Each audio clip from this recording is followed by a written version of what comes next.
recorrida empieza con la lluvia de verano, cuando caminaba por la calle Bolívar y llegué al pasaje Belgrano. Los dueños rescataron el lugar del abandono y decenas de años de acumular desechos en los sótanos. Y pusieron un hotel boutique con un gusto exquisito y enfrente un resto de comida peruana que está de moda, igualmente hermoso. Pero detrás de todo este pasaje que parece un set cinematográfico, hubo locales comerciales históricos hace muchos años. Y está una vez más, para mi asombro, la presencia como fantasmal de Felicitas Guerrero, esa mujer bella y de vida desgraciada, que dicen que era la mujer más bella del siglo XIX de la Argentina. ¿Y por qué está ahí? Bueno, porque el primer dueño de este pasaje Belgrano, que está en San Telmo, fue su marido. Pero hay una larga historia antes. Eso me lo contó Julián.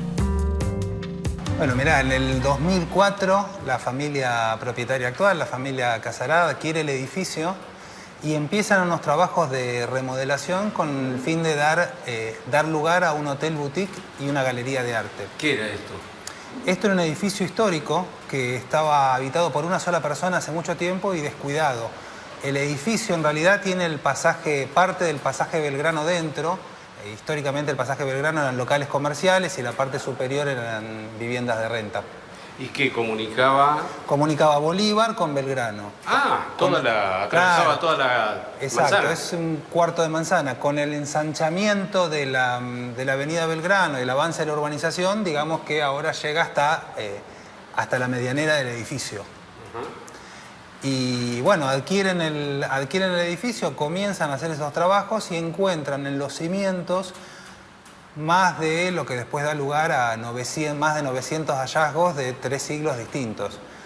Piezas que lo que nos permiten ver son los usos y costumbres desde la época colonial hasta el día de hoy. ¿Y ustedes el proyecto pudieron llevarlo a cabo? Sí, de hecho, los propietarios lo que deciden es cuando apenas se realiza este hallazgo, dar intervención a un grupo de arqueólogos especializados para recuperar precisamente ese patrimonio y bueno, después es lo que da lugar hoy al museo de sitio, el museo que se extiende en la parte del subsuelo principalmente y después algunas vitrinas en el lobby, en el pasaje mismo, con toda esta serie de hallazgos. ¿Y qué querían hacer aquí? ¿Un restaurante étnico? No, en realidad, a ver, el mayor interés era la puesta en valor del patrimonio.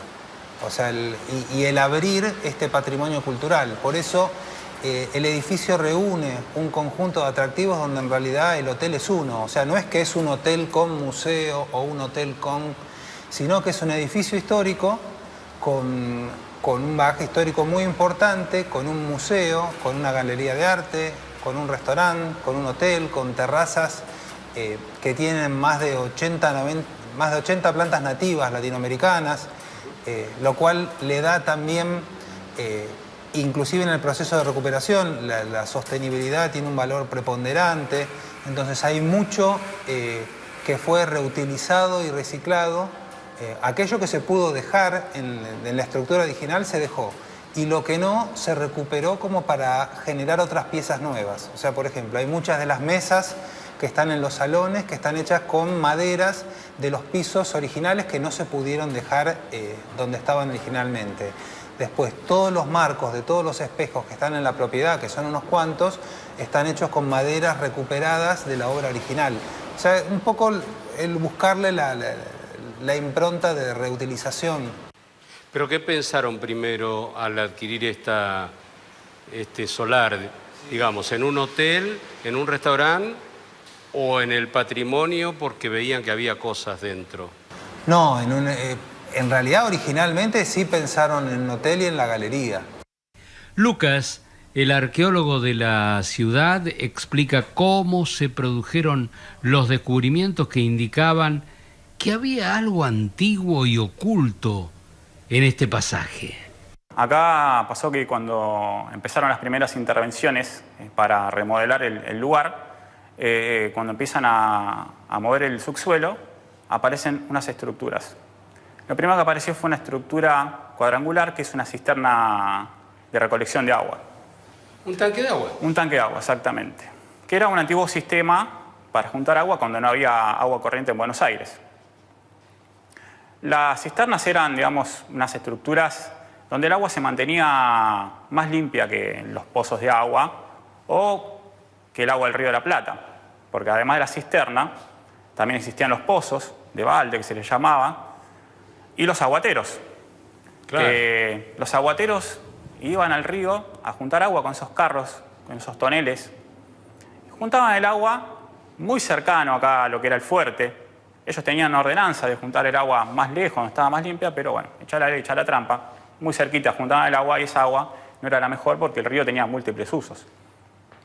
Entonces, la mejor agua para tomar en ese momento era el agua de la cisterna, que se mantenía limpia. ¿Por qué? Porque la estructura era de material e incluso se podía ingresar para poder limpiar el verdín que se generaba en las paredes por el agua. Tampoco era la mejor, pero entre las posibilidades era el agua más limpia. ¿Y eso lo encontraron acá?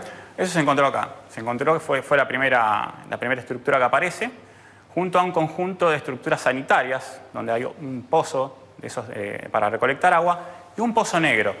Retrete. Retrete, que en ese momento también se utilizaba para descartar objetos. Luego de la fiebre amarilla, que asoló Buenos Aires, donde hubo... 1871. Exactamente. Alrededor de 13.000 muertos. 14.000 dicen algunos.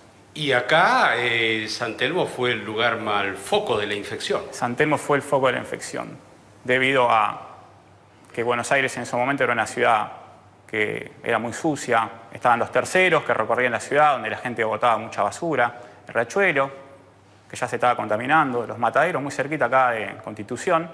Más el Mosquito, que fue, digamos, el que generó la fiebre amarilla y hizo un desastre en la ciudad. Sin embargo, este era el lugar donde estaban las grandes casas y casonas de la clase más pudiente, ¿no? Exactamente, así es. En San Telmo estaban estos grandes caserones, que cuando fue la fiebre amarilla, muchos empezaron fue como un éxodo.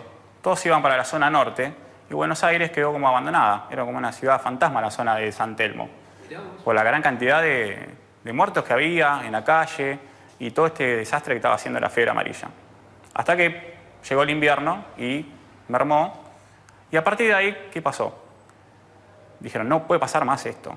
No puede pasar de vuelta una epidemia tan grande como la que hubo en esa época. Y empezaron las primeras obras de salubridad. Se prohíben los sistemas de cisternas, los pozos, y empiezan, digamos, las primeras obras donde hoy está la casa, el Palacio de Aguas. Recién a fines del siglo XIX va a haber agua corriente.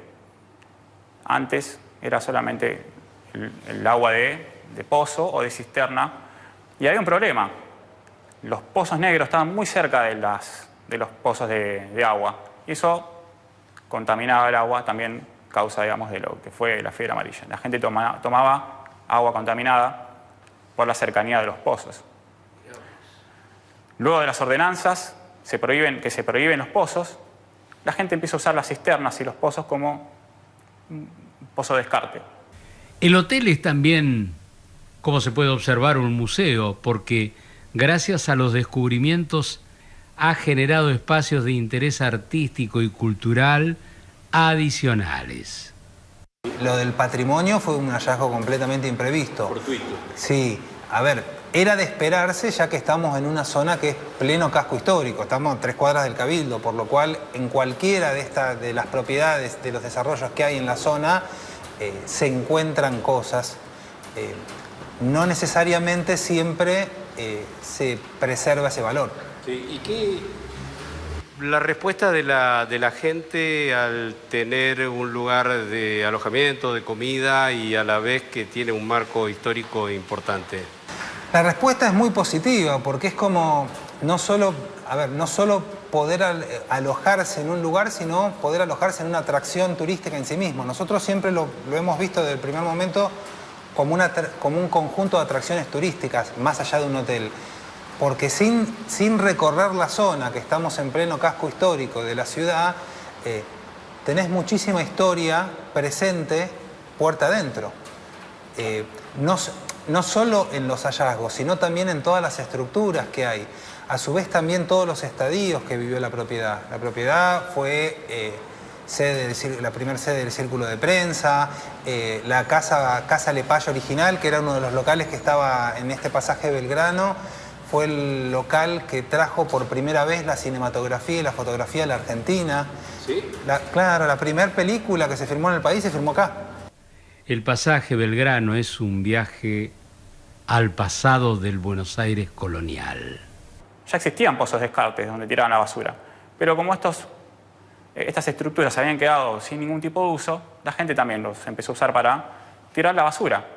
En esa época tampoco había recolección de basura, entonces la gente tiraba todo ahí adentro. ¿Y acá eso encontraron algo de eso? Justamente donde estamos ahora, esto era todo relleno, no existía este subsuelo, y justamente en este lugar, bajo este arco y todo esto, eran pozos de basura.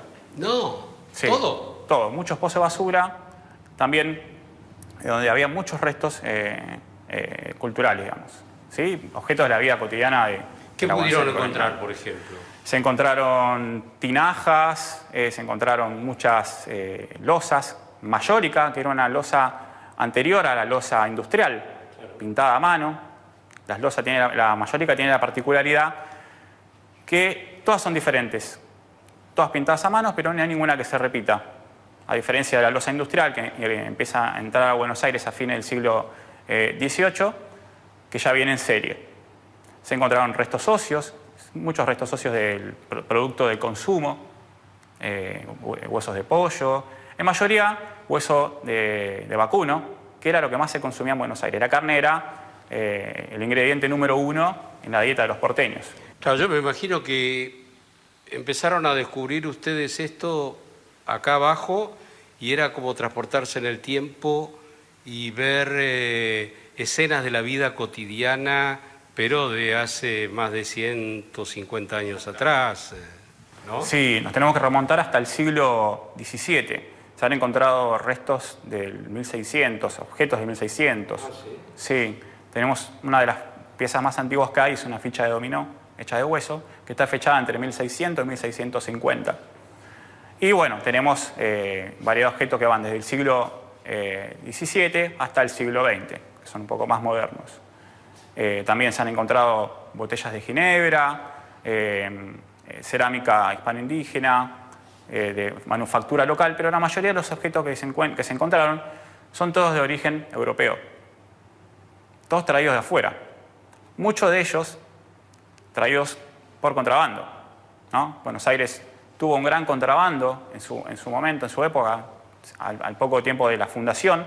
Se cerró el puerto por una ordenanza y no había otra manera de que entren, digamos, los objetos que venían, los productos que venían de Europa. Muchos venían por Centroamérica, era un viaje muy largo, llegaban acá, eran muy caros. Entonces lo más barato y lo más económico era el contrabando. Y muchos de esos objetos vinieron de allá. Hay basinicas, las antiguas pelelas, hay juguetes, hay cabezas de muñeca. La historia del terreno donde se construyó este conjunto se remonta a mediados del siglo XIX, cuando Martín Gregorio de Álzaga lo adquirió.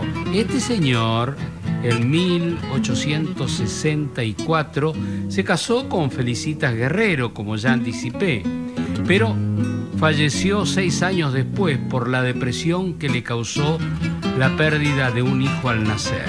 Conocemos un poco el resto de la historia. Su viuda, Felicitas, fue asesinada por un pretendiente 2 años más tarde del fallecimiento del marido. Y bueno, su familia heredó los bienes, incluyendo este terreno en la calle Bolívar. Heredado por ella. Bueno, de hecho, Felicitas Guerrero es una protagonista histórica muy importante. De hecho, bueno, dentro de los estadios, o sea, lo que se pudo encontrar en función de los hallazgos es que también perteneció al piloto mayor. Don Juan de Garay le cede el terreno al piloto mayor originalmente, el solar, el terreno. Luego fue el jardín de la casa del obispo. cuando Buenos Aires, hoy hablamos tanto del AMBA y demás, y en realidad Buenos Aires, en un par de imágenes que tenemos históricas, se remitía a un conjunto de manzanas, eran 10 manzanas como mucho en su momento, y bueno, tenemos también el registro de que haya formado parte de eso. Probablemente tenga haya algún registro anterior, pero bueno, por lo pronto es lo que se pudo encontrar en base a los hallazgos que se encontraron y las investigaciones que se hicieron, ¿no?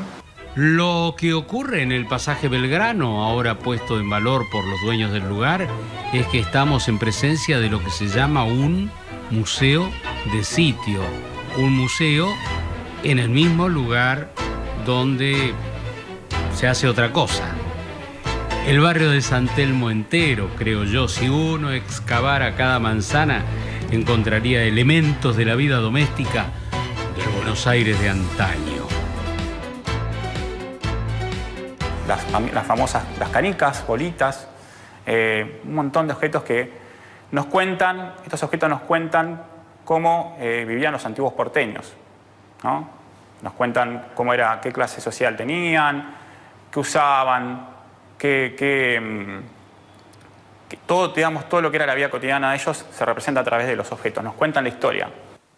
Yo lo que veo es que San Telmo, por estar muy cerca o pertenecer al casco histórico de la primitiva Buenos Aires, tiene una vida subterránea muy importante que todavía está latente y está llena de túneles y de cosas que es como que hay otra ciudad abajo, ¿no? Exactamente. San Telmo es el lugar que más potencial tiene a la hora de los hallazgos. Generalmente se dan fortuitamente cuando empiezan a hacer una obra, empiezan a excavar y aparecen las estructuras. Es ahí cuando se hacen las intervenciones, ¿no? Se llega al lugar, a veces se hace algún rescate, otras veces se puede hacer una arqueología metodológica, como en el caso de Casa Lepage, que la propietaria decidió que un grupo de arqueólogos pueda excavar el lugar y estudiarlo y después poder mostrar esos objetos, dándole un valor más importante al emprendimiento, como este museo de sitio donde estamos en este momento. Claro, porque es un museo de sitio. Museo de sitio, exactamente. O sea que acá ocurrieron las cosas. Acá se encontraron las cosas y se conservaron las cosas que se encontraron. Tanto las estructuras como los restos culturales, que son miles, pero se muestra una parte, ¿sí? Porque son tantos los restos que se encontraron que generalmente se encuentran los objetos más interesantes para que la gente pueda entender cómo fue la vida de los antiguos porteños. En 1900, como lo recuerda una placa conmemorativa en la fachada, se realizó aquí la primera filmación cinematográfica de la Argentina, cuidado, registrando la gente que manejaba esos gigantescos aparatos de cine, registrando la visita del presidente brasileño Campos Salles al presidente argentino, que era Julio Argentino Roca. Y a cargo del registro estuvo la Casa Lepage, que funcionaba en uno de los locales comerciales del pasaje Belgrano, casa que en 1908 fue adquirida por Max Glucksmann, pionero del cine en nuestro país. No es poca la historia prácticamente desconocida que uno encuentra, ¿no es cierto?, en este pasaje Belgrano. El conjunto de edificios y pasaje terminó siendo propiedad de la compañía de seguros La Continental, que en 1923 encargó al maestro del Art Deco argentino, Alejandro Virasoro, la remodelación total de la fachada, que le puso un estilo ahí italianizante. Pero entre los locales comerciales que hubo a principios del siglo XX, hubo uno que necesita una mención especial. ¿Por qué? Porque es el que está vinculado a la cinematografía y porque desde este lugar se impulsó la carrera de un señor que todos nosotros de una u otra manera conocemos y que se llamó Carlos Gardel. El farolito de la calle en el que nací fue el centinela de mi promesa de amor. Bajo su quieta lucecita yo la vi, a mi pebeta luminosa como un sol. Hay un mural un hermoso mural que realizó el artista argentino Marino Santamaría en conmemoración a la figura de Gardel y la relación que tiene la figura de Gardel con el lugar. Mirá vos, resulta que este lugar, claro, porque era un pasaje. ¿Y en el pasaje qué había antiguamente? Eran todos locales comerciales. Estaba la Casa Lepage, que era de Enrique Lepage. Esto que vemos acá, que dice LSU, es porque donde hoy está el restaurante Puerta del Inca, ahí había una panadería que se llamaba La Santa Unión.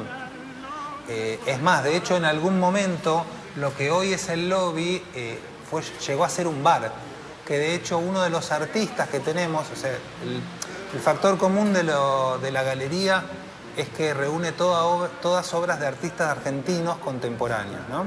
Y en uno de los encuentros que tuvimos con los artistas, uno de los artistas recordaba haber venido de chico a tomar café con los padres acá, por lo cual tiene mucha esta cuestión de protagonismo, ¿no? O sea, que acá nació el cine. Sí, podemos decir que los inicios se realizaron acá. De hecho, tenemos fotos de los anuncios de la Casa Lepage, inclusive tenemos una de las cámaras fotográficas en exhibición de las que se vendían en ese momento, que eran las típicas cámaras rectangulares, históricas, pero la tenemos en exhibición en la recepción, que la pudimos Y acá tomó recuperar. impulso la carrera de Gardel, nada menos. Y acá, tanto Glucksmann como Lepage fueron los que impulsaron los inicios de la carrera de Gardel. Sí. Bueno, se come rico, me imagino. También, ¿no? sí, sí. ¿Qué comida tiene? Tiene cocina peruana. Cocina peruana. Sí, sí. Que está bien de moda, ¿no? Exacto. Y le da también una excelente cocina y la verdad que le da también mezcla. Es una de las otras maneras de mezclar la modernidad con lo histórico.